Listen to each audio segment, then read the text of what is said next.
자, 계속해 보겠습니다. 자, 224페이지 22번. 자, 주식회사 한국은 X1년 초에 기기장치를 20만 원에 취득하여 정액법으로 감가상각하고 있다. X1년 말에 동기기장치의 손상이 발생하였다. 자, X1년 말 기기장치의 공정가치와 사용가치가 다음과 같다면 기기장치의 손상 차손은 얼마가 되겠느냐. 자, 지금 배운 내용이죠. 자, 그럼 무조건 그림 그리세요. 이렇게. 그리고 얼마에 취득을 했느냐. 20. 자, 그 다음에 내용연수는 5년. 자, 그 다음에 감가상각의 방법은 정액법. 자, 잔존가액은 없습니다. 자, 그러면 1년에 얼마씩이냐? 4만 원씩이네. 자, 20만 원이 5년이니까 그러면 4만 원. 그러면 장부가액은 얼마가 돼요? 16만 원인데, 자, 이때 회수가능가액은 자, X1년 말 자, 공정가치가 11만 원이고 사용가치가 9만 원이래요. 그러면은 자, 둘 중 큰 금액이니까 11만 원이 되겠죠? 자, 11만 원. 그럼 여기서 손상이 얼마 나와요? 자, 손상은 5만 원. 이렇게 나오겠죠? 자, 그래서 여기에서 자, X1년에 회계 처리해라. 그러면은 차변에는 감가상각비 4만 원. 감가상각 누계액이 4만 원. 자, 그 다음에 X1년 12월 말일날 또 한 번 자, 손상이 얼마가 됐어요? 자, 장부가액 16만 원에서 자, 11만 원이 됐나요? 그러면은 5만 원이 손상이죠? 자, 그래서 손상 차손 5만 원. 자, 손상 차손 누계액은 5만 원이 된다. 그래서 손상 차손을 물어봤으니까 5만 원이 정답이 되는 거죠. 자, 23번. 주식회사 합격은 영업활동에 사용할 목적으로 X1년 1월 1일 날 기계장치 A를 취득하였고 정액법으로 사용을 했습니다. 자, 그리고 뭐 X1년에도 또 공정가치가 나왔고 X2년에도 공정가치가 나왔죠. 자, 그러면 똑같아요. 아까하고. 자, 그림을 먼저 그려라.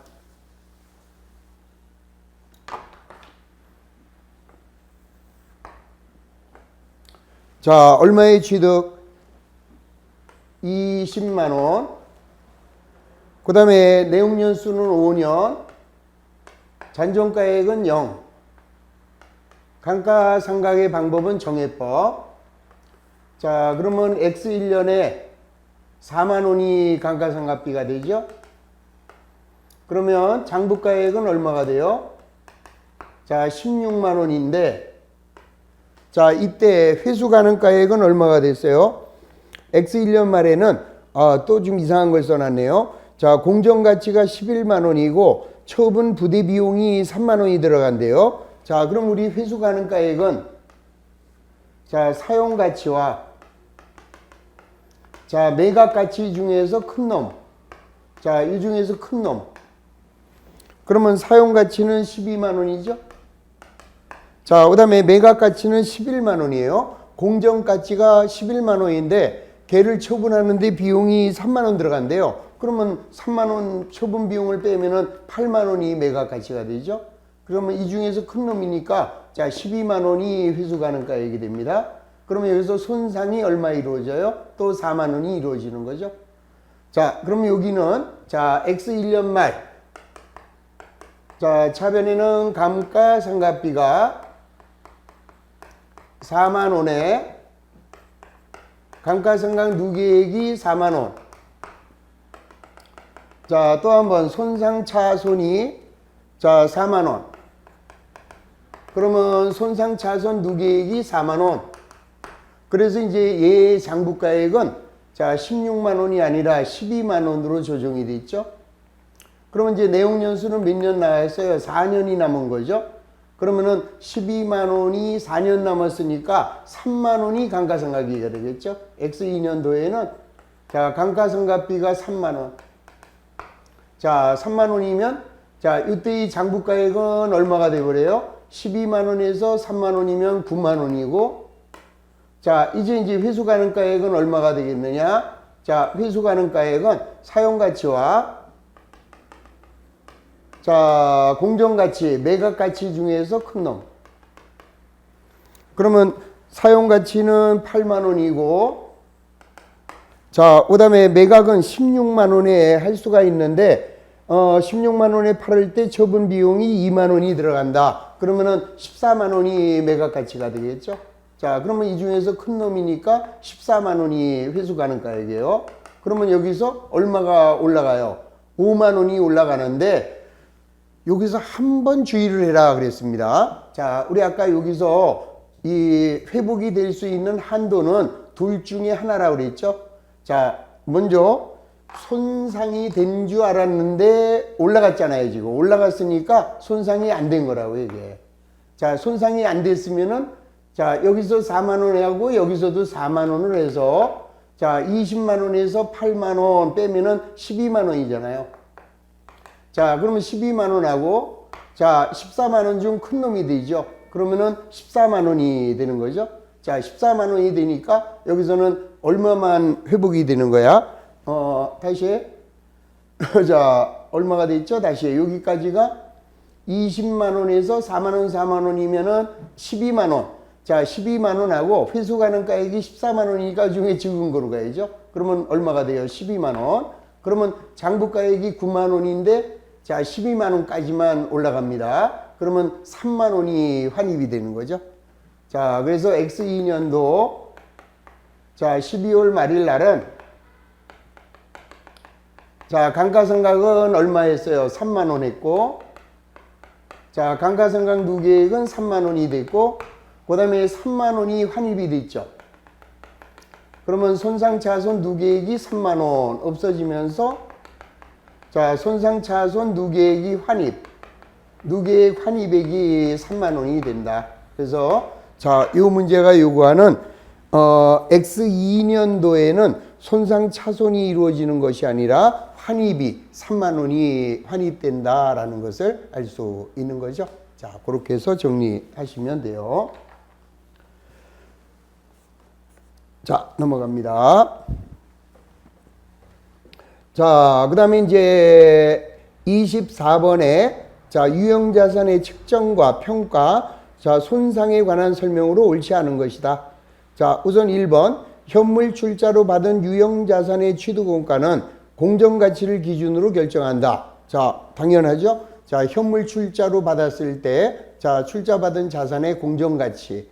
그 다음에 원래는 자, 우리가 이제 주식을 줄 겁니다. 자, 그 주식 중 명확한 금액인데 안 나와 있어요. 그러면은 당연히 자, 취득원가를 공정가치로 취득원가를 정하면 된다. 자, 2번 최초 재평가로 인한 평가손익은 기타 포괄손익에 반영한다. 아, 이건 이제 안 배운 게 하나 나왔는데 유형자산을 재평가를 해요.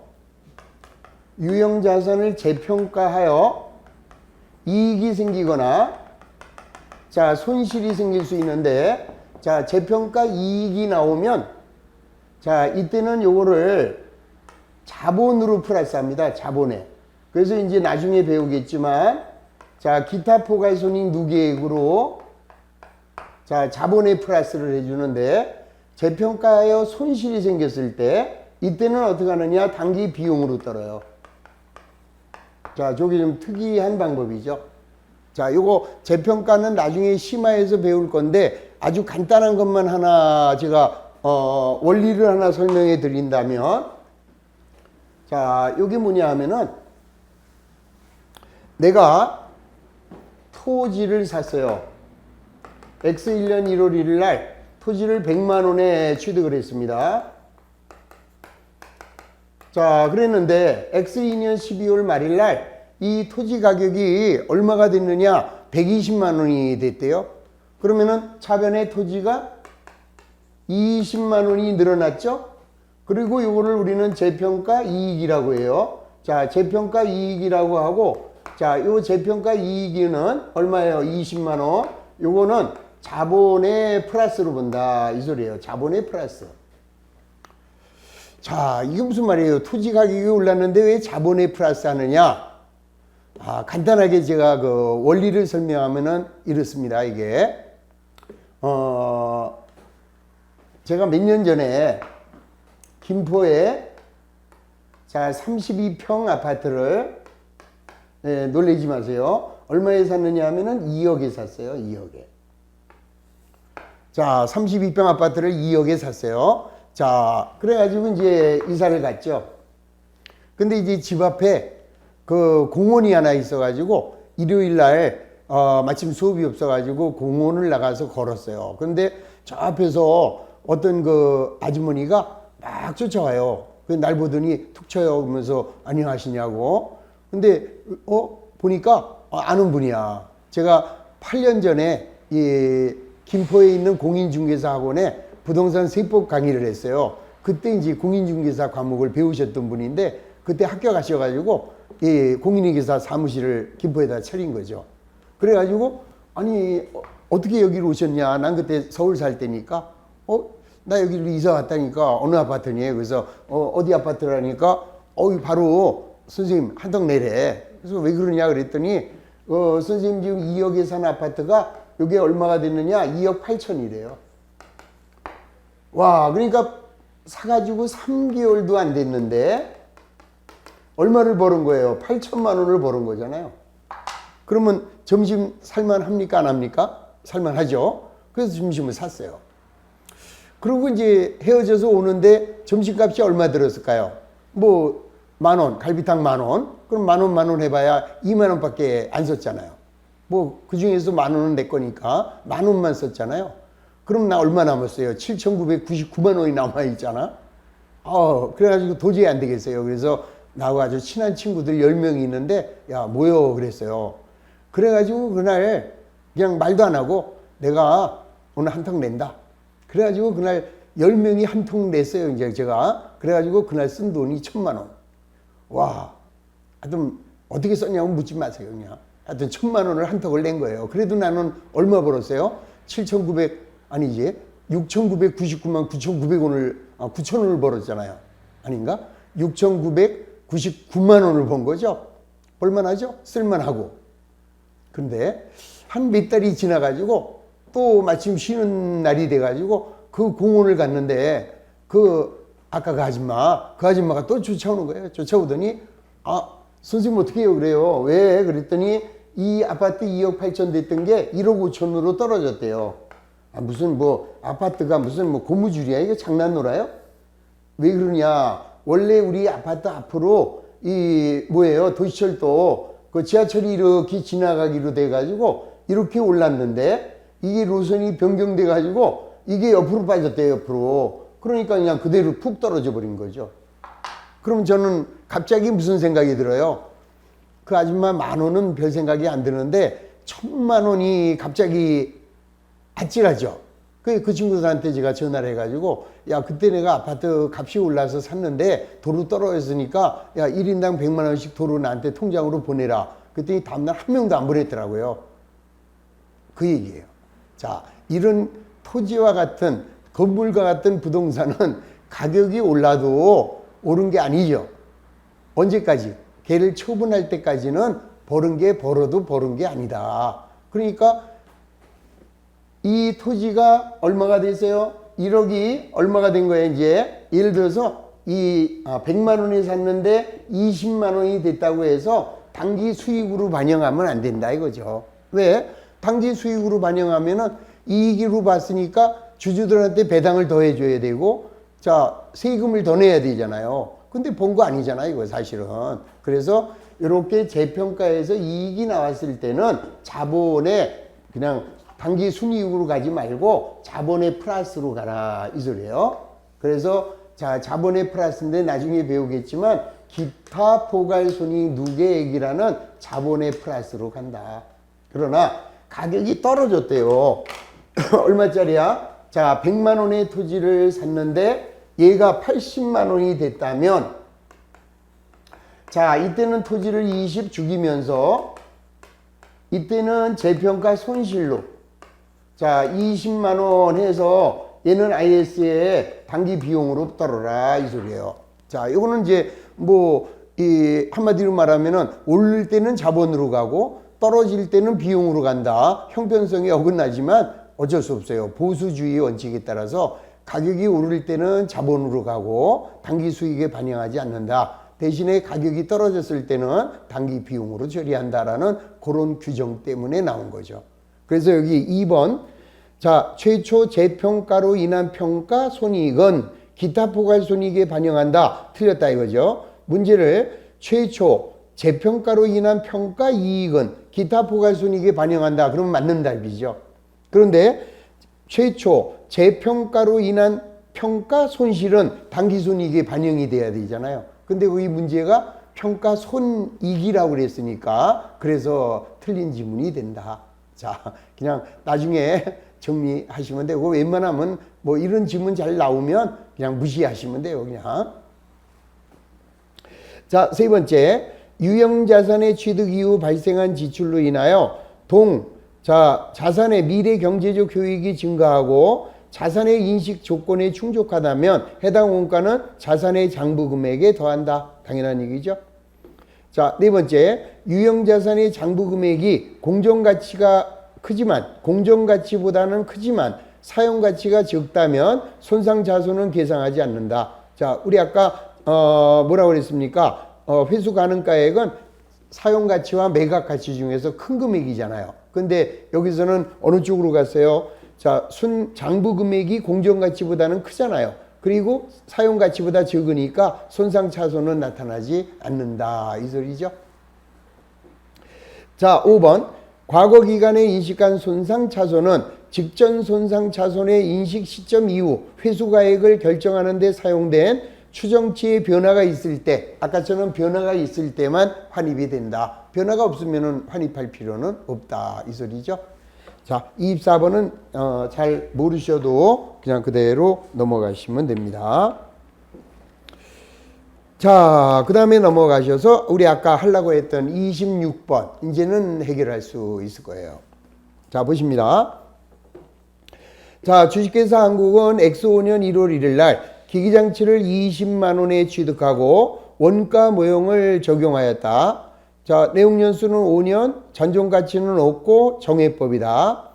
자, 이제 X5년 말 기계장치의 순공정가치와 사용가치는 각각 12만 원하고 10만 원이래요. 자, 그랬다가 X6년 7월 1일 날 9만 원의 현금을 받고 처분하였다면 자, 한국이 인식할 유형자산 처분 손익은 어떻게 되느냐? 자, 요거 역시 그림을 그려서 이해를 하겠습니다. 자, 먼저 얼마에 샀느냐? X5년에 샀고 20만 원에 취득했습니다. 자, 내용연수는 5년, 잔존가치는 없고 정해법. 그러면은 1년에 4만 원씩이니까 자, 16만 원이 장부가액이죠. 그런데 회수가액이 어떻게 됐어요? 공정가치와 사용가치가 12만 원과 10만 원이니까 자, 둘 중에 큰 놈. 그러면 12만 원이 가겠죠? 그러면 여기서 손상차손이 다시 4만 원이 나오게 됩니다. 자, 그러면 X5년도 12월 말일 날은 자, 감가상각비가 4만 원. 감가상각 누계액이 4만 원. 자, 그 다음에 손상차손이 또 4만 원. 자, 손상차손 누계액이 4만 원이 돼서 자, 이제 얘는 얼마짜리가 된 거예요? 이제 12만 원짜리가 됐고 자, 이제는 몇 년이에요? 4년. 그러면 3만 원씩이 값어치가 떨어지죠? 자, 그런데 언제 팔았대요? 7월 1일 날 팔았네. 그러면 6개월만 사용했으니까 자, 15,000원만 값어치가 떨어졌겠죠? 자, 여기니까 15,000원만 값어치가 떨어집니다. 감가상각이 15,000원. 그러면 아까 12만 원인데 15,000원만 값어치가 떨어졌으니까 X5년 6월 말일 날 얘의 가치는 10만 5천 원짜리가 된 거죠. 자, 요게 요 기계장치의 장부가액이 되는 거죠. 근데 얘를 얼마에 팔았어요?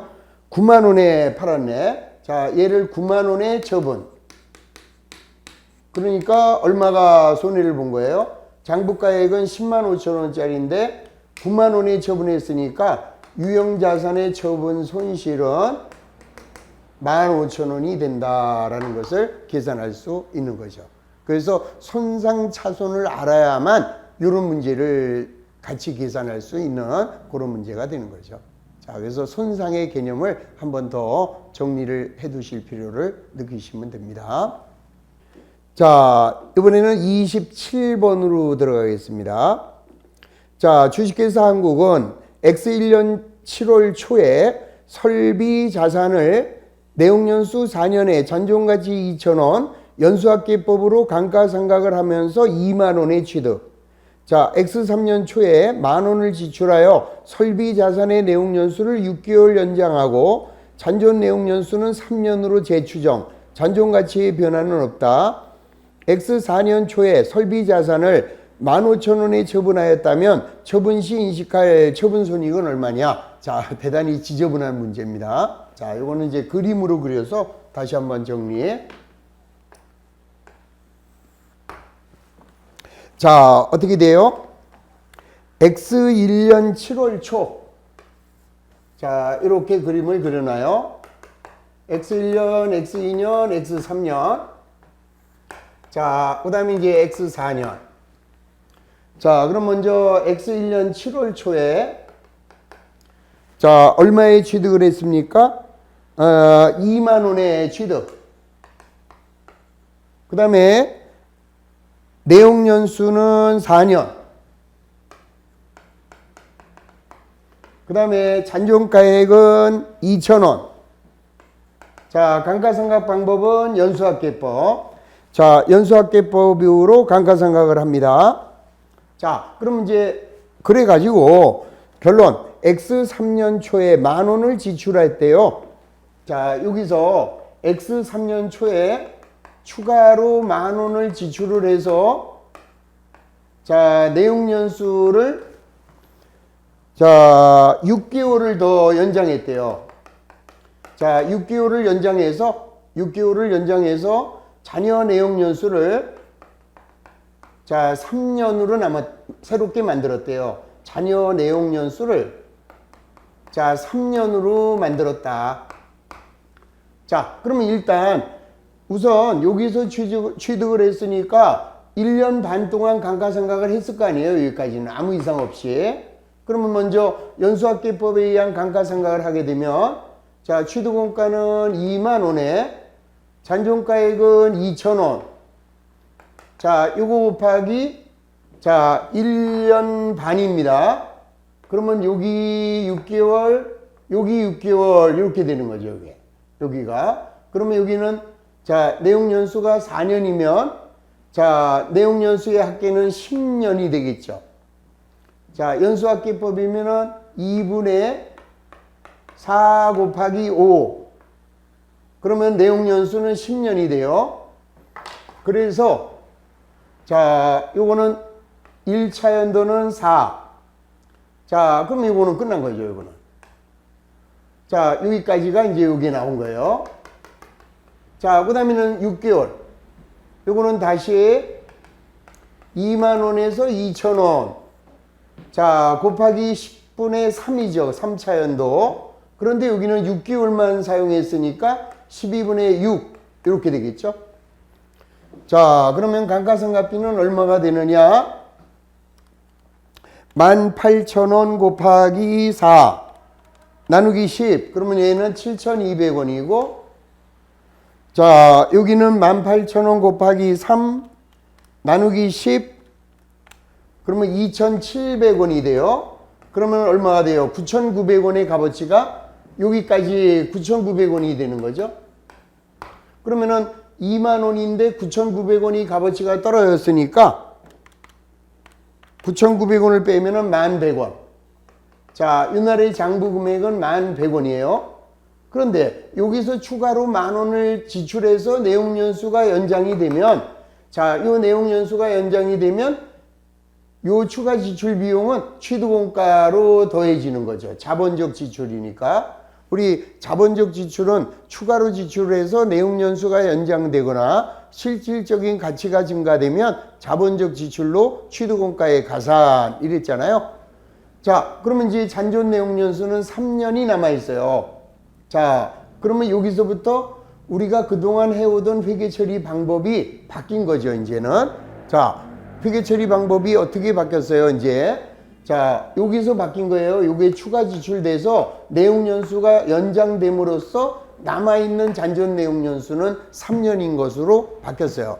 이렇게 내용연수가 변경되는 것은, 자, 이거는 추정의 변경이에요. 그리고 추정의 변경은 어떻게 처리하느냐? 지금까지 한 거는 그대로 인정을 해준대요. 그리고 앞으로는 요 새로운 방법으로 감가상각을 해라, 이 소리예요.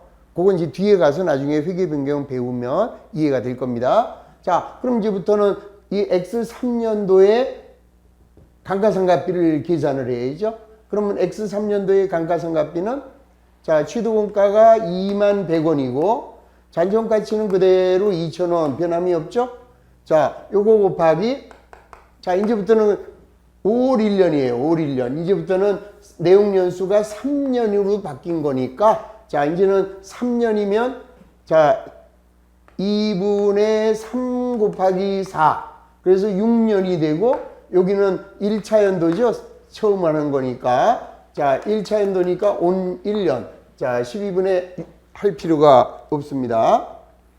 그러면은 21,100원에서 2,000원을 빼면은, 자, 18,100원인데 둘로 나누면 되겠네요. 그러면 9,050원이 X3년도의 감가상각비.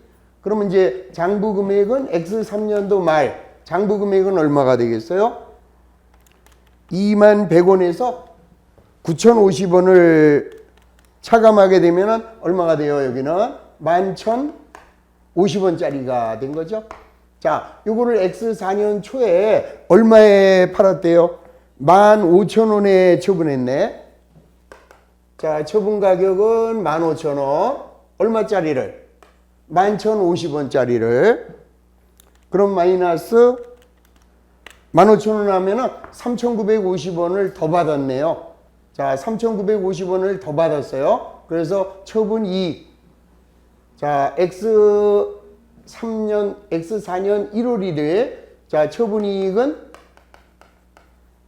얼마가 된다? 3,950원이 되는 거다. 이 소리죠. 자, 그래서 정답은 3번이 정답이 되는 것을 알 수 있는 거죠.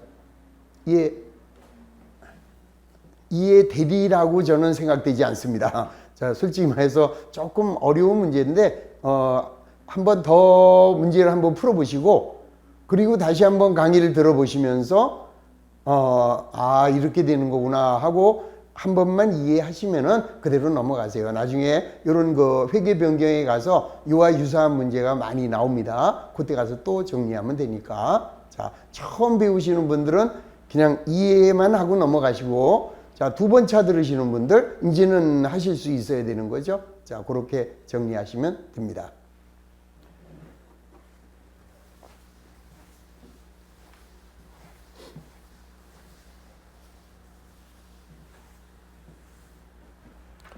자, 28번. 자, 주식회사 대한은 X1년 1월 1일 날 유형자산을 취득하고 이를 연수학계법으로 생각해왔다. 그 후 X2년 12월 말일 날 동자산을 4,000원에 처분하였다. 자, 당기순이익이 당기순이익에 미치는 영향. 자, 유형자산의 감가상각비와 처분손이익이 당기순이익에 미치는 영향의 합계. 이렇게 물어봤네요. 자, 이거는 먼저, 자, 역시 그림 그리면 돼요. 그러면 X1년이고 그 다음에 X2년이고 이렇게 그려 놓으시고, 자, X1년 1월 1일 날 얼마에 취득했느냐? 10,000원에. 10,000원에 취득. 자, 그 다음에 내용연수는 4년. 그 다음에 잔존가액은 0. 그랬다가 자 연수합계법으로 생각을 했대요. 그리고 X2년 12월 말일날 자 동자산을 4,000원에 처분. 그럼 요거는 지금 X2년하고 요걸 감가상각비를 두 번 계산해야 돼요. 이거를 지금 언제 팔았습니까? X2년 12월 말일날 처분했다고 해서 여기서 처분했다고 해서 이거를 한꺼번에 2년치를 같이 계산하게 되면 원래는 처분 이익만 물어보면 돼요. 근데 이 문제를 또 그지같이 낸 게 X2년도의 감가상각비와 처분 손익 이 두 가지를 다 당기순이익하고 연관시켜서 물어본 문제죠. 자, 무슨 말인지 한번 문제를 먼저 풀고 해드릴게요. 자, 우선 자 연수합계법이야. 그러면 내용연수분해. 자, 내용연수 4년이면 10년. 자, 취득원가는 얼마예요? 10,000원이죠? 잔존가액 없으니까. 자, 10,000원 곱하기 10분의 4. 그러면 1차 연도는 4,000원이죠, 여기가. 감가상각비 4,000원. 자, 그 다음에는 10분의 3. 그러면은 3,000원이죠, 여기까지. 그러면은 이제 10,000원에서 4,000원, 3,000원이면은 장부가액은 3,000원짜리잖아요. 자, 요 3,000원짜리를 얼마에 팔았어요? 4,000원에 처분. 자, 얘를 처분을 4,000원에 하면 처분 손익은 얼마가 나와요? 1,000원. 자, 이익이 1,000원 나왔죠? 이익이 1,000원. 근데 문제가 요구하는 것은 X2년도 당기순이익을 물어보는 거예요. X2년도. 그러면 X2년도에는 손익계산서를 그려보면 자, 유형자산의 처분이익은 1,000원. 그 다음에 X2년도의 감가상각비는 3,000원. 이렇게 나오니까 X2년도의 손익계산서의 순이익의 차이는 2,000원만 비용이 더 큰 거죠.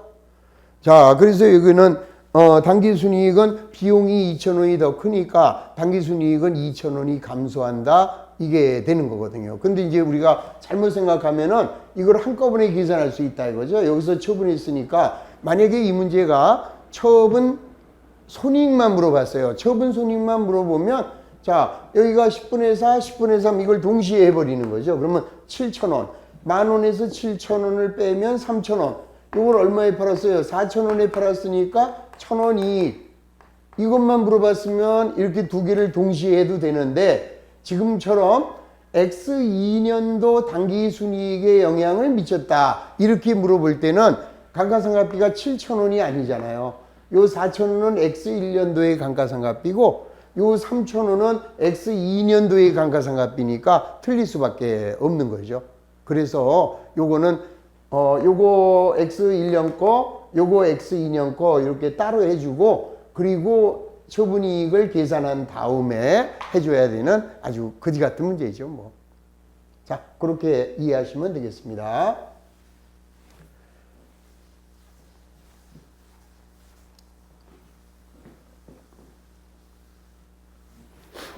자, 이렇게 해서 자, 227페이지 28번까지 자, 유형자산의 처분 자, 여기까지를 모두 정리를 했습니다. 자, 그러면 이번에는 228로 가겠습니다. 무형자산. 자, 무형자산은 유형자산의 형제다. 이렇게 생각을 하십시오. 자, 무형자산은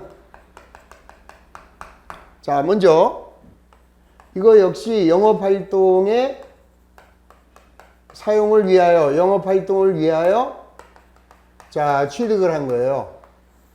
그럼 이때 영업활동이란 자, 재화를 생산하거나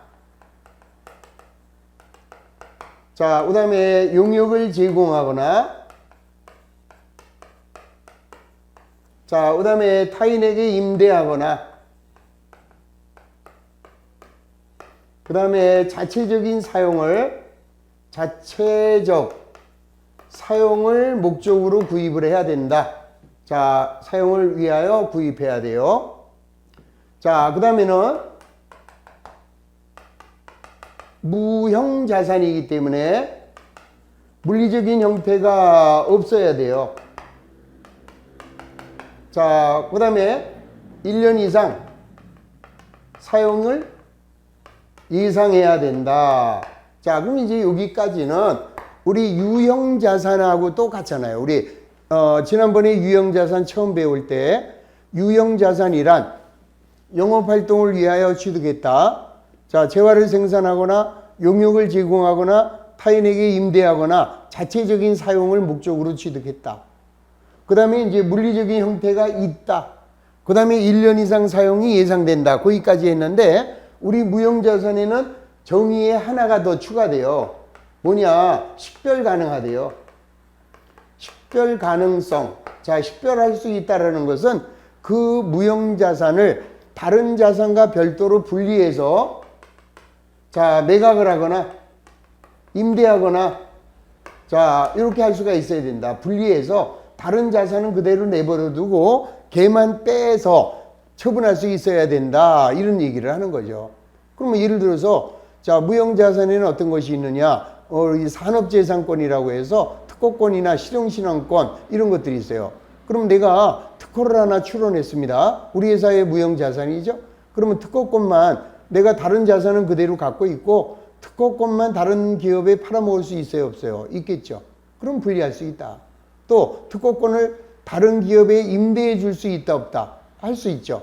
자, 할 수 있어요. 그러면은 분리 가능하기 때문에 무형자산이다. 이렇게 얘기를 하는 거죠. 근데 이걸 왜 이 말을 그때어 쓰느냐? 영어권 때문에 그래요.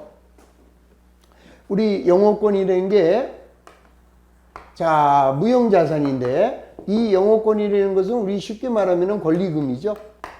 내가 어느 기업을 인수를 합니다. 근데 그 회사의 자산은 한 1억 정도 되는 회사인데 그거를 장사가 잘 돼요. 그러면 그거를 1억에 남기겠습니까? 웃돈 받고 뭐 3억 달라고 할 거 아니에요. 그러면 2억을 더 주고 내가 그 회사를 인수할 수 있죠. 그 2억이 권리금이고 그 권리금을 우리가 영어권이라고 합니다. 그러면 이 영어권은 분리 가능하지 않잖아요. 그래서 그걸 설명하기 위해서 이걸 이 말을 쓴 건데 다시 말하면 영어권은 분리 가능하지 않아요. 그래서 얘는 무형자산이 될 수가 없는 거예요, 원래가. 그런데 얘는 우리 기업회계 기준으로는 무형자산으로 안 보지만 자, 기업의 인수합병회계 준칙이라는 게 있습니다. 그거에 의해서 얘는 예외적으로 무형자산으로 인식하겠대요. 그래서 얘는 예외적인 무형자산이다. 요거를 설명하기 위해서 얘를 써놓은 거예요. 그러니까 스트레스 받지 마시고 그냥 분리할 수 있어야 돼. 그거 하나만 더 여러분들이 추가로 기억을 하시고 그 다음에 이제 그거에 대한 예외 규정이 영어권인데 영어권은 분리할 수 없죠. 우리가 내가 어느 회사를 2억의 웃돈을 주고 사가지고 권리금만 다른 사람한테 판다. 이 사업은 내가 그대로 계속하면서 말이 안 되잖아요. 그래서 원래는 기업회계 기준으로는 무형자산이 될 수 없지만 자, 예외적으로 자, 기업의 인수합병회계 준칙에 따라서 얘를 예외적으로 무형자산으로 인식한다. 그러니까 앞으로는 영어권 그러면은 얘도 무형자산이다. 이렇게 기억을 하시면 돼요. 다만 식별 가능하지 않은 무형자산 이렇게 따로 기억을 하시면 됩니다. 자, 여기까지가 무형자산의 정의. 그러면 얘를 자, 언제 인식을 합니까? 이거 유형자산하고 똑같아요. 자, 지금 같은 정의에 부합해야 되죠. 자, 정의에 부합하고 자, 그 다음에 객관적으로 취득원가를 신뢰성 있게 측정할 수 있어야 되죠. 신뢰성 있게 측정할 수 있어야 되고 자, 이 무형자산이 우리 기업의 미래 경제적 효익을 가져다 줘야 된다. 자, 이렇게 세 가지에 부합이 되면 자, 얘를 장부에다가 기록할 수 있다. 이 소리죠. 자, 그래서 교재 228페이지 보시면 자, 먼저 무형자산은 재화의 생산, 용역의 제공, 타인에 대한 임대나 관리에 사용할 목적으로 기업이 보유하고 있다. 자, 물리적인 실체는 없지만 식별 가능하고 자, 기업이 통제하고 있으며 미래 경제적 효익이 있는 역시 비화폐성 자산, 시간이 경과됨에 따라서 가격이 바뀌죠. 자, 또한 물리적 실체가 없고 자, 고도의 미래 경제적 효익의 불확실성이 존재한다는 점을 제외하고는 유형자산과 동일하다라고 보시면 돼요. 자, 무형자산의 정의. 자, 무형자산은 물리적인 실체가 없지만 식별 가능한 자산으로 정의된다. 자, 식별하기 위해서는 자, 다음의 요건이 충족돼야 된다. 자, 먼저 식별 가능해야 된다. 분리 가능해야 된다. 이 소리죠. 자, 그 다음에 자원에 대한 통제를 할 수가 있어야죠. 내 거니까. 그 다음에 미래 경제적 효익이 예상된다. 자, 거기까지만 정리하시고 잠시 쉬었다가 230부터 이어서 나가도록 하겠습니다. 자, 10분간 쉬겠습니다.